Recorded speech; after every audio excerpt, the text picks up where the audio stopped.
I still remember the exact moment my childhood ended. It wasn't gradual like most people's. It was sudden, brutal, and happened on a Tuesday afternoon in October when I was 14 years old. My dad looked me straight in the eye and said, "Listen, kiddo, I need you to stay at your mom's for a while. Maybe permanently." The way he said it, so casual, like he was asking me to take out the trash, still haunts me.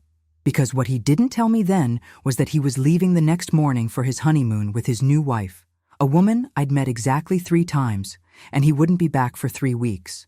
What he also didn't tell me was that my mom had been dead for 2 years. Hey everyone, I'm Sarah, and if my story resonates with you, please hit that subscribe button. I share these deeply personal experiences because I believe our stories have power, and maybe mine will help someone else feel less alone. Trust me, this journey gets intense, but I promise you'll want to stick around for what happens at my graduation ceremony. It's something I never could have predicted.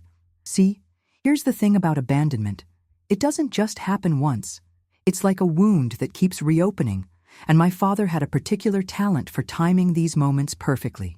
The first time was when I was 8, and he missed my birthday because he had to work late. The second time was when I was 10, and he forgot to pick me up from school, leaving me sitting on the curb for 4 hours until the janitor finally called him. But this time was different. This time, there was no coming back from it. Let me back up and give you the full picture. My mom, Jennifer, died in a car accident when I was 12. She was driving home from her book club on a rainy Thursday night, and a drunk driver ran a red light. She was pronounced dead at the scene. I remember that night like it was yesterday. The police officers at our door, their awkward shuffling feet, the way my dad's face just crumpled. For a while, it brought us closer together. We were both drowning in grief, but at least we were drowning together. My dad, Michael, tried his best in the beginning. He really did. He learned how to braid my hair, even though it looked like a bird's nest every time. He started packing my lunches, though they usually consisted of a peanut butter sandwich and whatever snacks he could grab from the gas station on his way to work. He even attempted to help with my homework, spending hours trying to figure out 8th grade algebra alongside me. We had this routine where we'd order pizza every Friday night and watch old movies, usually the same ones Mom used to love. It was our way of keeping her memory alive, I suppose. But grief does funny things to people. Some people use it as fuel to become better versions of themselves. Others let it consume them entirely. My dad chose a third option. He ran from it. About 6 months after Mom died, he started working longer hours. Then he started going out with his coworkers for drinks. Then he started dating. I remember the first time he brought a woman home.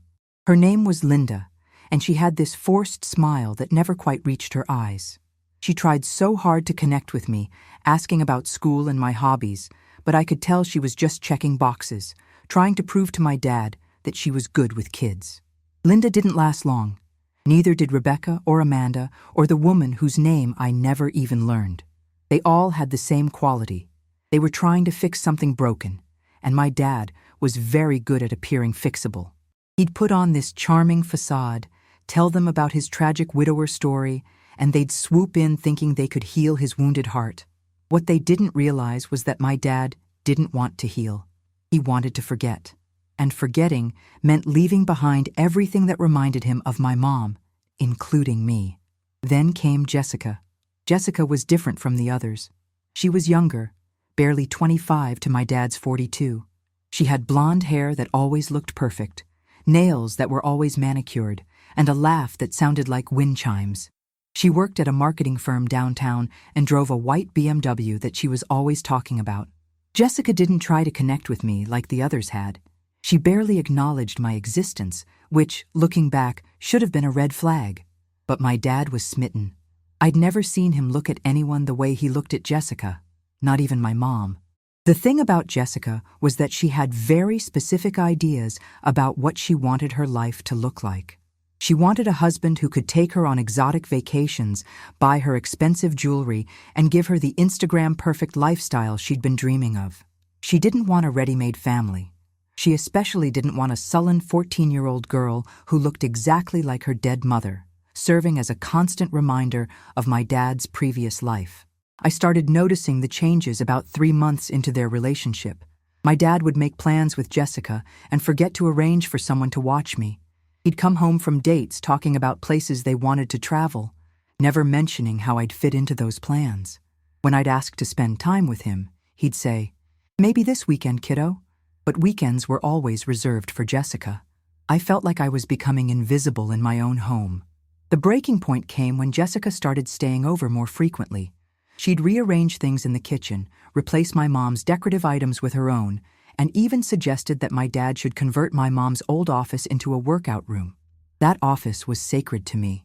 It still smelled like my mom's perfume and contained all her books, her journals, her essence. The thought of Jessica doing yoga where my mom used to write her poetry made me physically ill.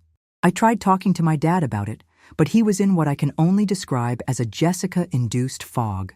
"She's just trying to make the house feel more comfortable," he'd say. "You need to give her a chance, Sarah.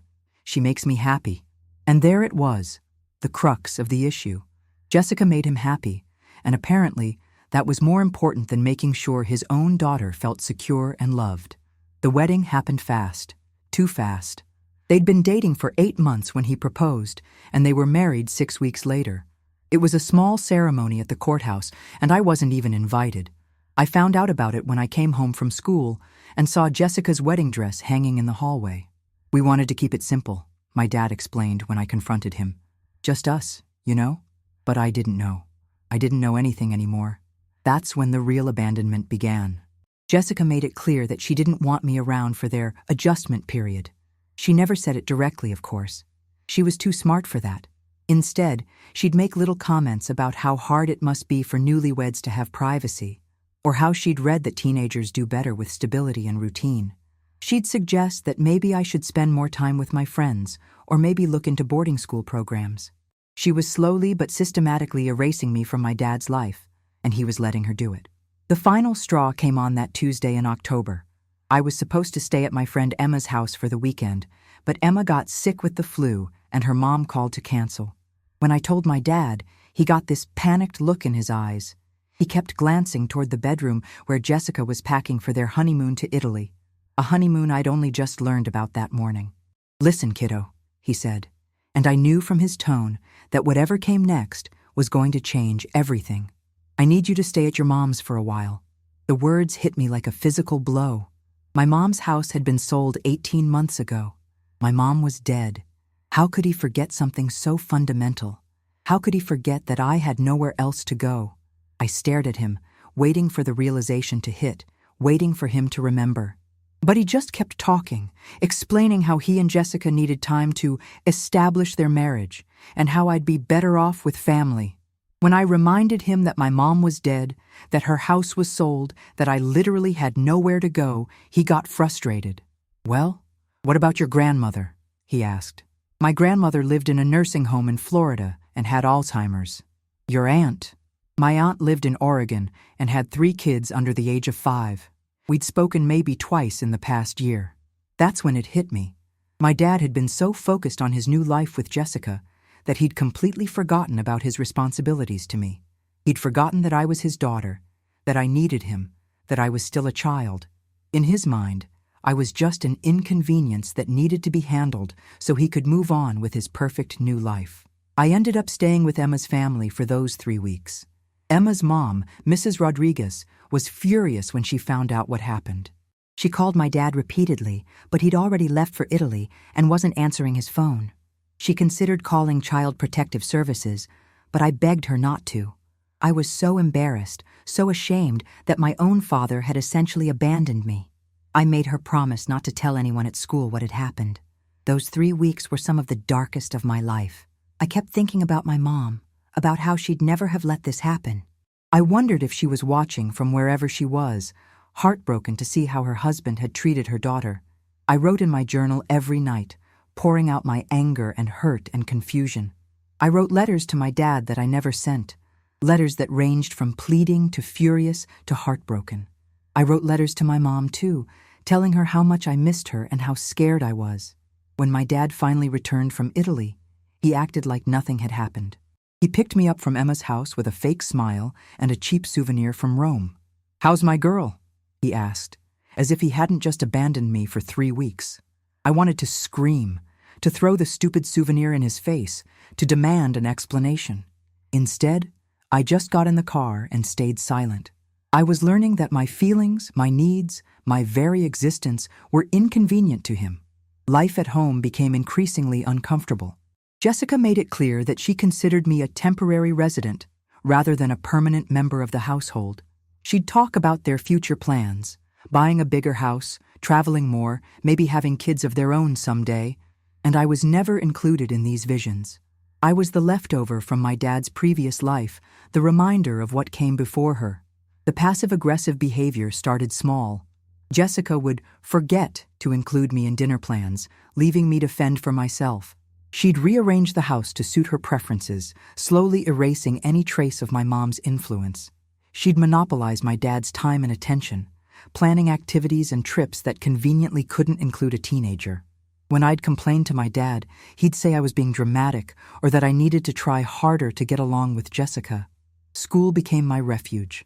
I threw myself into my studies, into extracurricular activities, into anything that would keep me away from home. I joined the debate team, the drama club, and started volunteering at the local animal shelter. Mrs. Rodriguez, Emma's mom, became like a second mother to me. She'd check in on me regularly, make sure I was eating well, help me with college applications when the time came. She saw what my dad refused to see, that I was struggling, that I needed support and guidance. The breaking point came during my junior year of high school. I was 17 and starting to think about college, about my future, about what I wanted to do with my life. I'd been accepted to several good schools, and I was excited to share the news with my dad. I found him in the kitchen with Jessica, and they were looking at travel brochures for a month-long trip to Europe. "Dad," I said, holding up my acceptance letters, "I got into State University, and they're offering me a partial scholarship." I was so proud, so excited to share this moment with him.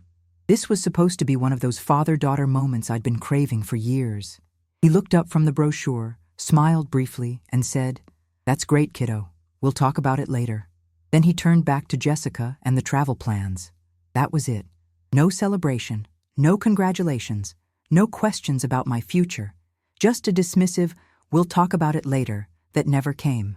That night, I realized that I'd been fighting a losing battle. My dad had chosen his new life over his old one, and I was part of the old life he wanted to forget. I was a reminder of my mom, of his grief, of responsibilities he didn't want to face. Jessica had won, and I had lost, and there was nothing I could do about it. I started making my own plans. I worked extra shifts at my part-time job, saved every penny I could, and started preparing for a life that didn't include my father. I applied for additional scholarships, looked into student housing, and began the process of becoming financially independent. If he wanted to forget I existed, I'd make it easier for him. The emotional distance between us grew wider every day. We'd go days without speaking, passing each other in the hallway like strangers. When we did interact, it was purely functional. He'd ask about my grades or remind me about household chores. There was no warmth, no connection, no acknowledgement of the relationship we used to have. I started having conversations with my mom's picture, telling her about my day, asking for her advice, wishing she could be there to help me navigate this impossible situation. I'd sit in her old office, now converted into Jessica's workout room, and try to remember what it felt like to have a parent who actually cared about me. Senior year brought new challenges: college applications, SATs, prom, graduation, all the milestones that should have been shared with my parents. Instead, I navigated them largely alone, with occasional support from Mrs. Rodriguez and the school counselor. My dad would ask perfunctory questions about my progress, but I could tell he was just going through the motions. His heart wasn't in it. The final abandonment came in the spring of my senior year. I was accepted to my dream school, a competitive university 3 states away. I was thrilled, terrified, and desperate to share this news with my dad.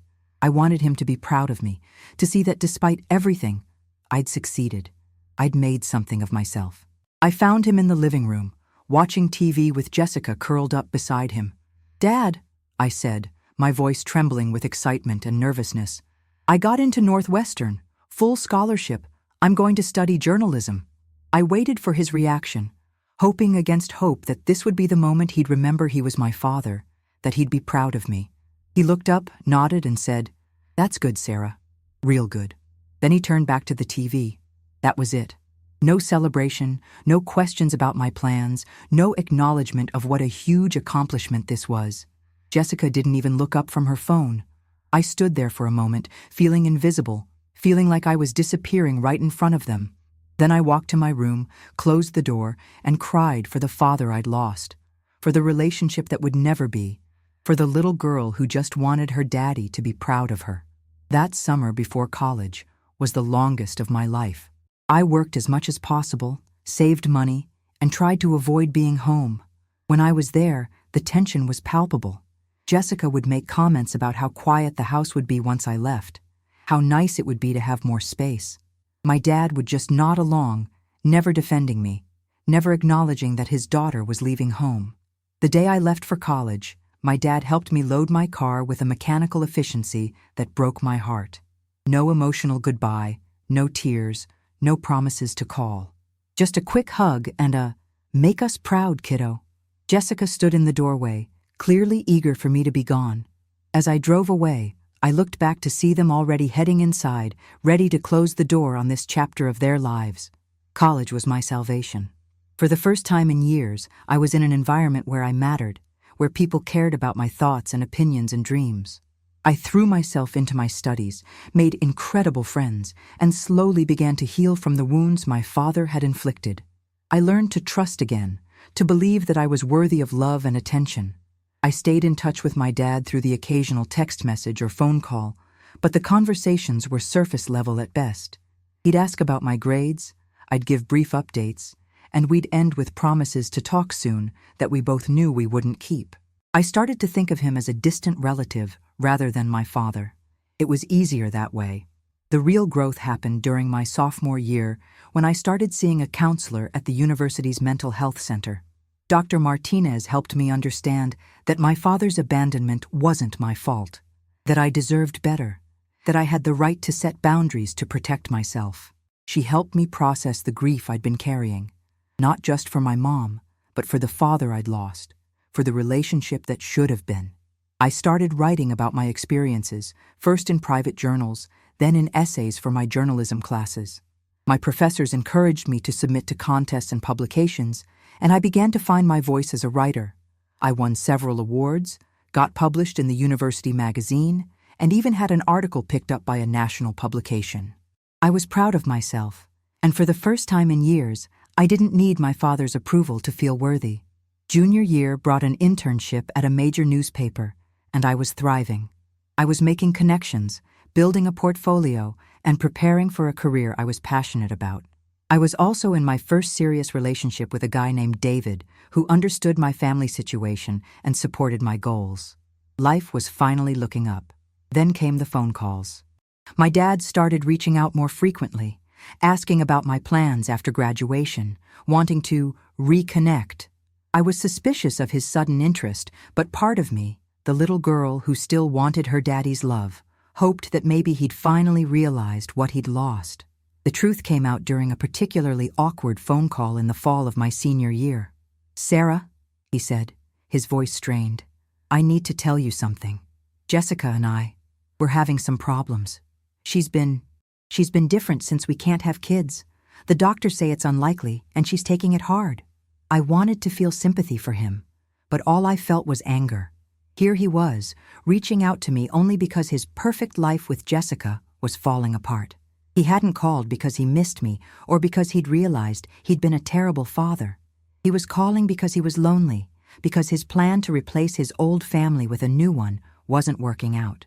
"I'm sorry to hear that," I said, keeping my voice neutral, "but I'm not sure why you're telling me this."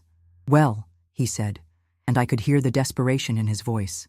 I was thinking that maybe you'd want to come home for a while after graduation. You know, before you start your career. We could spend some time together, reconnect." The audacity of it took my breath away. After years of making it clear that I was unwanted, that I was in the way of his happiness, he was asking me to come home to fill the void that Jessica's unhappiness had created. I was supposed to be his backup plan, his consolation prize when his real life didn't work out. "I can't do that," I said quietly. "I have a job lined up in Chicago.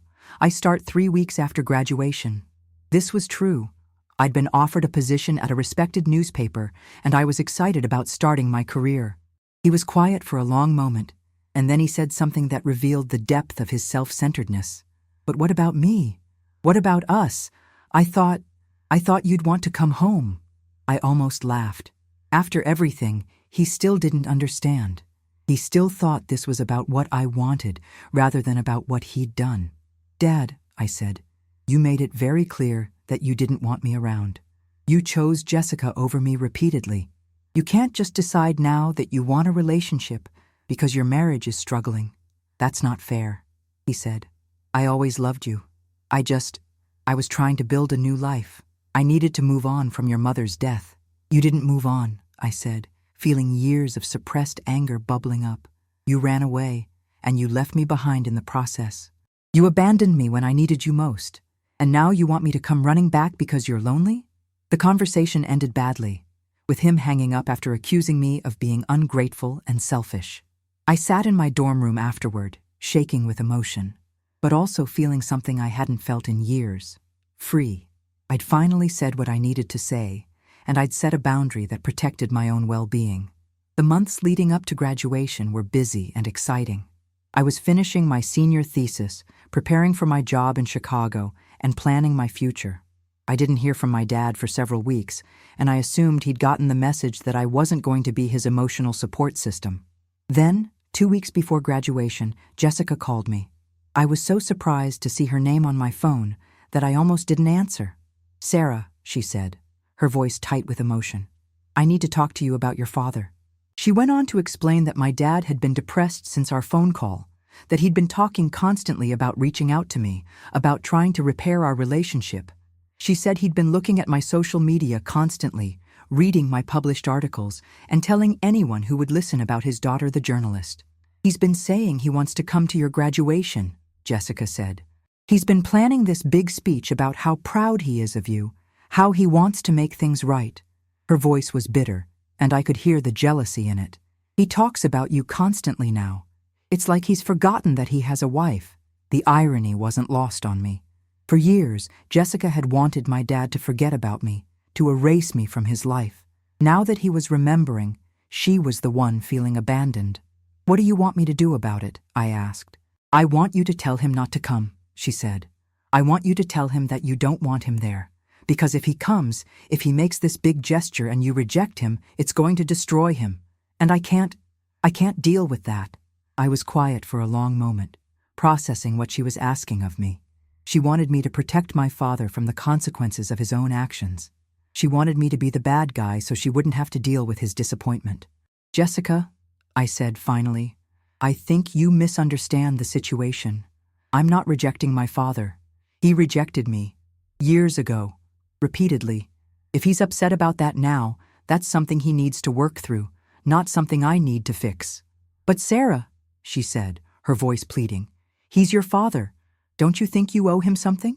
The question hung in the air between us, and I realized that this was exactly the wrong way to think about it. I didn't owe my father anything. He owed me. He owed me years of love and support and guidance that he'd chosen not to give. He owed me the security of knowing that I mattered to him, that I was more than just an inconvenience to be managed. "No," I said quietly, "I don't think I owe him anything.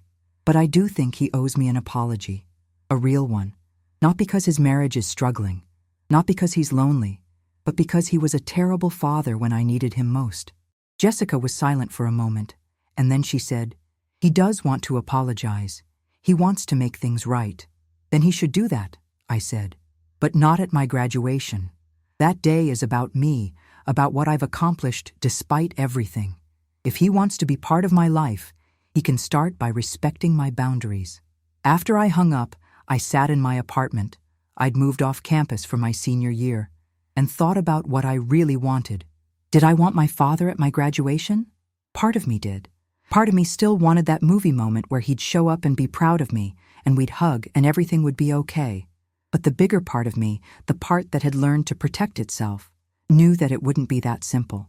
I decided to take control of the situation. I called my dad and told him directly that I didn't want him at my graduation. I explained that I needed this day to be about moving forward, not about relitigating our past. I told him that if he genuinely wanted to repair our relationship, we could do that later, on our own terms, without the pressure of a public event. He was hurt, angry, and confused. He accused me of being cruel, of punishing him for mistakes he'd made years ago. "People change, Sarah," he said. "People grow. Can't you give me a chance to show you that I'm different now?" "Maybe you are different," I said. "But I'm different too. And I need you to respect that I'm not ready to trust you yet. I need you to respect that I get to decide how and when we rebuild our relationship, if we rebuild it at all." "So that's it?" he asked. "You're just going to shut me out forever?" "I'm not shutting you out," I said. "I'm protecting myself. There's a difference." Graduation day was beautiful. The weather was perfect, the ceremony was moving, and I felt genuinely proud of what I'd accomplished. Mrs. Rodriguez came, along with Emma and several of my college friends. David was there too, cheering louder than anyone when my name was called. I was surrounded by people who loved me, who had supported me, who had chosen to be part of my life. As I walked across the stage to receive my diploma, I felt a sense of completion that had nothing to do with my father's approval. I'd done this. I'd succeeded despite the abandonment, despite the emotional neglect, despite all the ways I'd been failed. I was proud of myself, and that was enough. After the ceremony, as I was taking pictures with friends, I saw him. My dad was standing at the edge of the crowd, partially hidden behind a tree, watching me. He looked older, sadder, and I could see tears on his face.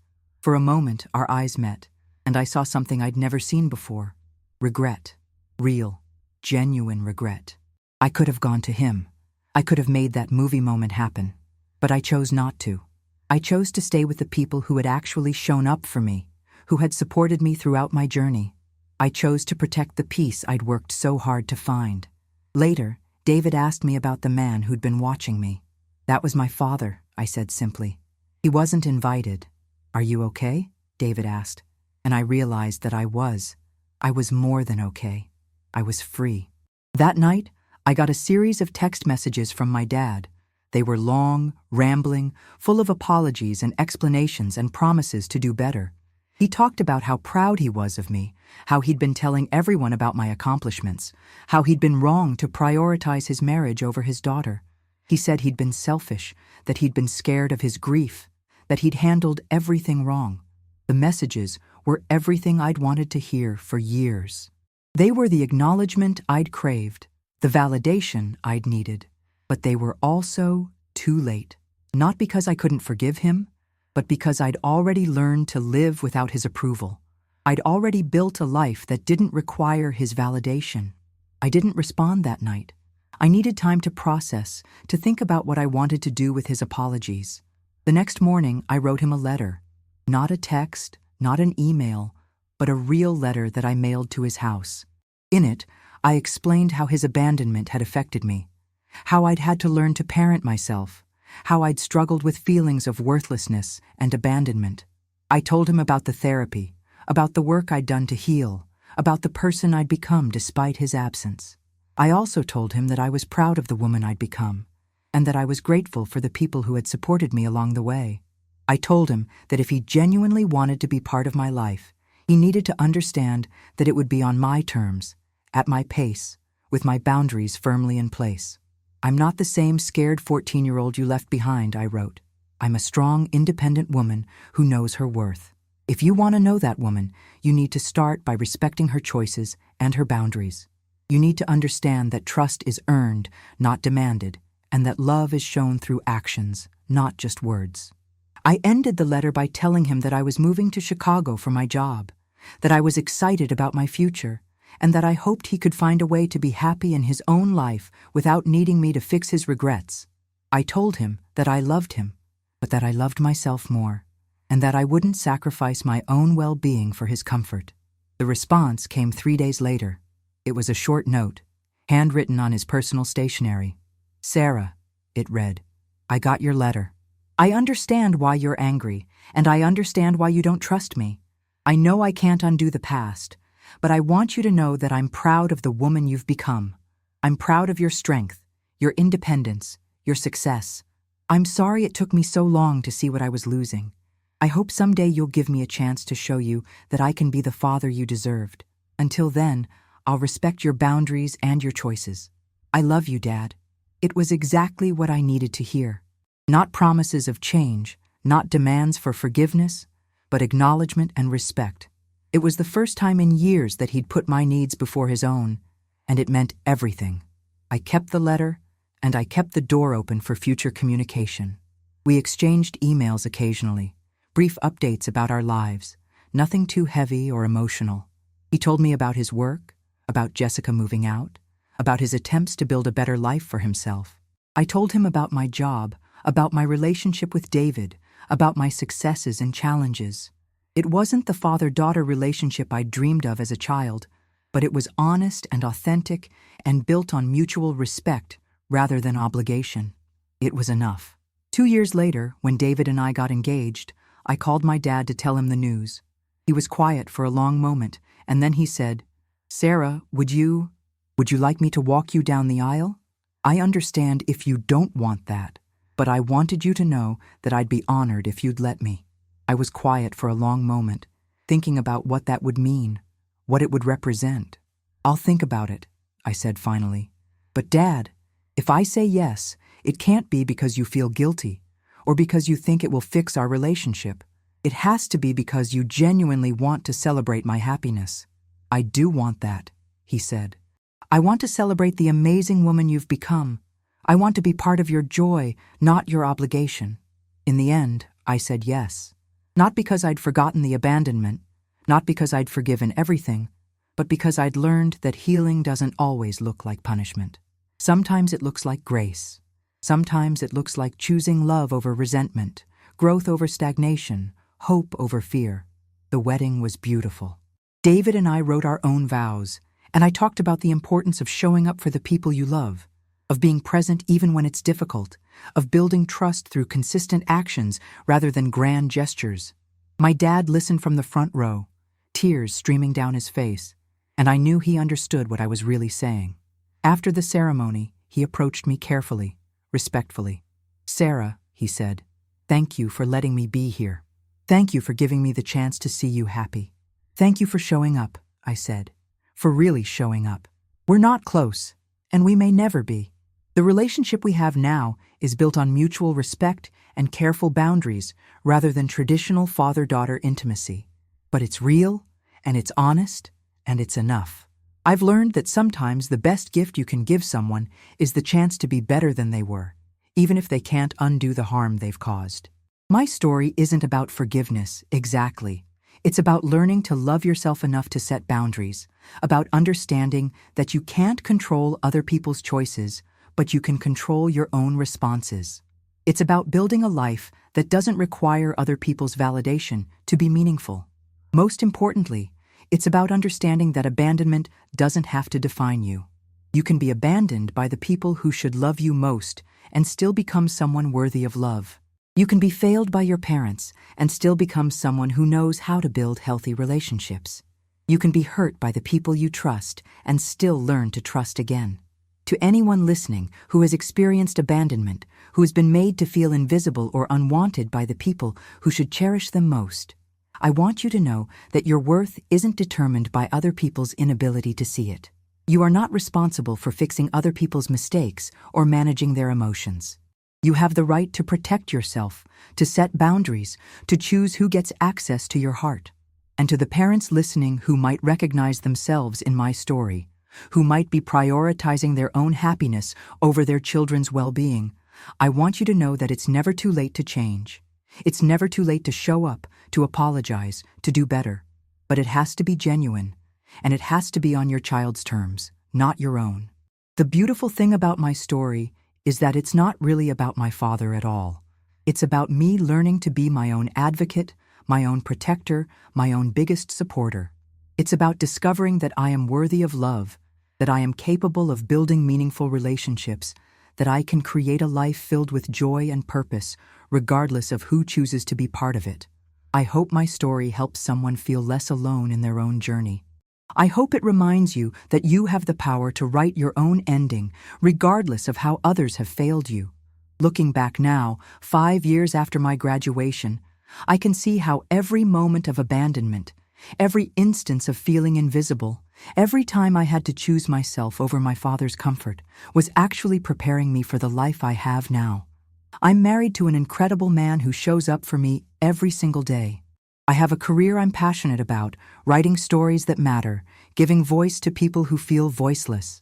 I have friendships built on mutual respect and genuine care.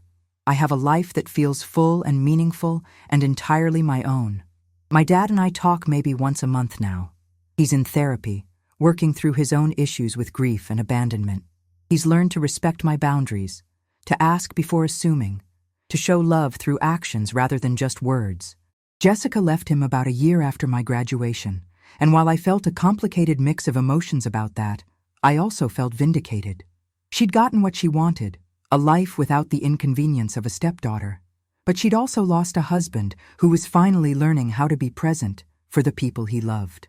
The most profound moment came last year when my dad called me on the anniversary of my mom's death. It was the first time he'd acknowledged that date in over a decade, the first time he'd been willing to talk about her without immediately changing the subject or finding an excuse to hang up. "I need to tell you something," he said, his voice heavy with emotion. "I know I've never said this before, but I want you to know that you look like her. You have her eyes, her smile, her way of tilting your head when you're thinking. For a long time, I couldn't handle that. Seeing you was like seeing her ghost, and I wasn't strong enough to deal with that grief. I was quiet, letting him continue. I thought if I could just move on, start fresh, build a new life, then maybe the pain would stop. But pushing you away didn't make me miss her less. It just made me miss both of you. I lost my wife, and then I lost my daughter, and it was all my own fault. Dad," I said softly, "I understand why you struggled with grief. I understand why seeing me was difficult. But I was grieving too, and I needed you. I needed you to be stronger than your pain, at least for me." "I know," he said, and I could hear him crying. "I know, and I'm sorry. I'm so sorry, Sarah. I failed you when you needed me most, and I've had to live with that every day since." It was the apology I'd been waiting for. But more than that, it was the acknowledgement that I'd been a child who deserved protection and care, not a burden to be managed. It was the recognition that his choices had consequences, that his pain didn't excuse his actions. "I forgive you," I said, and I meant it. Not because forgiveness was required, not because he'd earned it, but because I was tired of carrying the weight of his mistakes. "But Dad, forgiveness doesn't mean forgetting. It doesn't mean pretending it didn't happen. It means I'm choosing to let go of the anger so I can move forward." "I understand," he said. "I don't expect things to go back to how they were. I just want you to know that I see you now. I see the incredible woman you've become, and I'm proud of you. I'm proud of your strength, your independence, your ability to build a life filled with love despite everything I put you through." That conversation changed something fundamental in our relationship. It wasn't about him trying to reclaim his position as my father or me trying to punish him for his failures. It was about two adults acknowledging a painful history and choosing to build something new from the ashes of what had been lost. The real test came 6 months later when David and I found out we were expecting our first child. I called my dad to tell him the news, and his reaction was everything I'd hoped for and more. "Sarah," he said, his voice full of wonder, "you're going to be a mother. You're going to be an incredible mother." "I hope so," I said, feeling nervous and excited and terrified all at once. "I know so," he said firmly. "I know because I've watched you take care of yourself when no one else would. I've watched you build a life filled with love and meaning.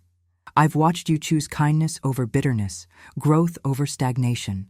This baby is going to be so lucky to have you as a mother." Then he was quiet for a moment, and when he spoke again, his voice was hesitant. "Sarah, I know I don't have the right to ask this, but would you consider letting me be part of this child's life? I know I failed you, but maybe I could try to be the grandfather I never got to be the father." I was quiet for a long moment, thinking about what that would mean, what it would require from both of us. "Dad," I said finally, "I'm willing to let you try, but it has to be different this time." It has to be about showing up consistently, about being present even when it's difficult, about putting this child's needs before your own comfort. I understand, he said. I want to do better. I want to be better. Then you'll have that chance, I said.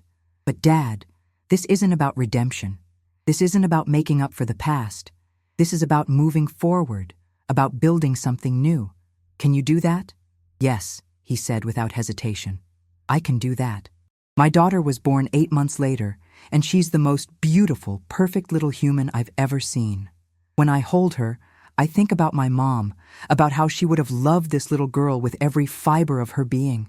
I think about the grandmother she'll never meet, the love she'll never experience, the stories she'll never hear. But I also think about the love she will experience. The love from me and David, from Mrs. Rodriguez, who's basically her honorary grandmother, from Emma, who's her godmother, from all the people who have chosen to be part of our family. Love isn't just about blood relations. It's about the people who show up, who stay, who choose you again and again.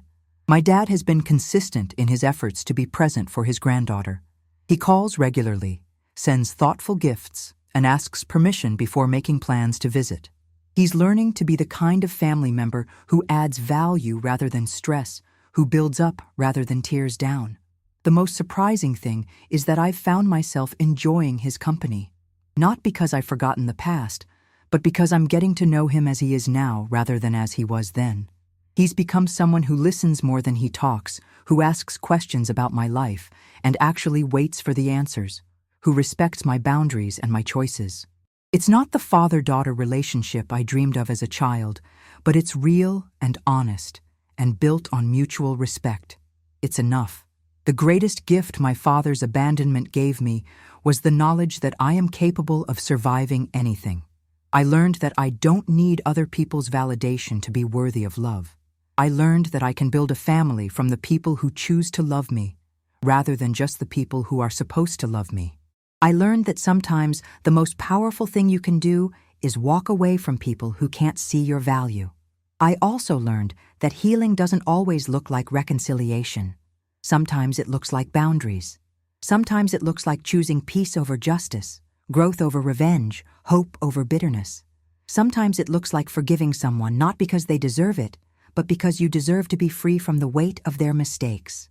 To anyone listening who has felt abandoned, invisible, or unwanted by the people who should love them most, I want you to know that your story doesn't end with their failure. Their inability to see your worth doesn't determine your value. Their choice to walk away doesn't mean you're not worth staying for.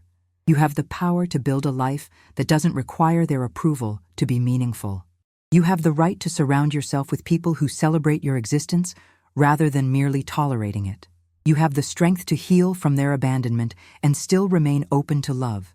And to the parents listening who might recognize themselves in my story, who might be prioritizing their own happiness over their children's well-being, I want you to know that it's never too late to change.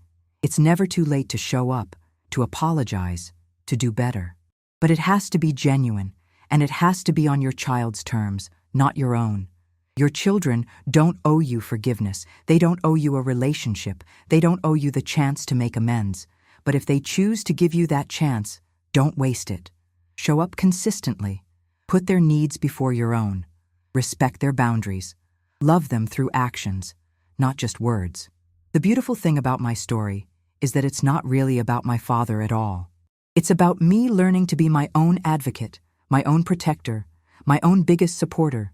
It's about discovering that I am worthy of love, that I am capable of building meaningful relationships, that I can create a life filled with joy and purpose, regardless of who chooses to be part of it. As I sit here now, watching my daughter sleep in her crib, I'm filled with gratitude for the journey that brought me here.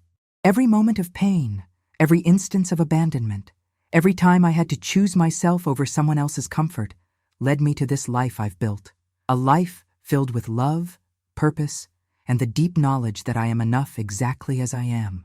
My daughter will grow up knowing she is wanted, knowing she is valued, knowing that she never has to earn love or approval. She'll grow up understanding that family isn't just about blood relations, but about the people who show up for you consistently, who celebrate your successes and support you through your struggles, who choose you again and again. And if she ever faces abandonment or betrayal or disappointment from the people who should love her most, she'll know that she has the strength to survive it, the wisdom to set boundaries, and the courage to build a life that doesn't require their validation to be meaningful. That's the legacy I want to leave her. Not the trauma of my own abandonment, but the strength I found in overcoming it. Not the pain of being unwanted, but the joy of building a life filled with people who truly see and value me. If my story resonates with you, if you've experienced abandonment or emotional neglect, if you've had to learn to parent yourself and build your own support system, I want you to know that you're not alone. Your pain is valid, your feelings are justified, and your healing is possible. Please share your own stories in the comments below. Tell me about the people who chose to love you when others walked away. Tell me about the moments when you realized your own worth. Tell me about the families you've built from choice rather than obligation. Because that's what this is really about. Not the people who failed us, but the people who chose us. Not the love we were denied, but the love we found. Not the family we were born into, but the family we created. Thank you for listening to my story. Thank you for allowing me to share this deeply personal journey with you. And remember, you are worthy of love, you are capable of healing, and you have the power to write your own ending, regardless of how others have failed you. Your story doesn't end with their abandonment. It begins with your decision to choose yourself, to build something beautiful from the ashes of what was lost, and to never again accept treatment that doesn't match your worth. You are enough. You have always been enough, and anyone who can't see that is missing out on something truly extraordinary.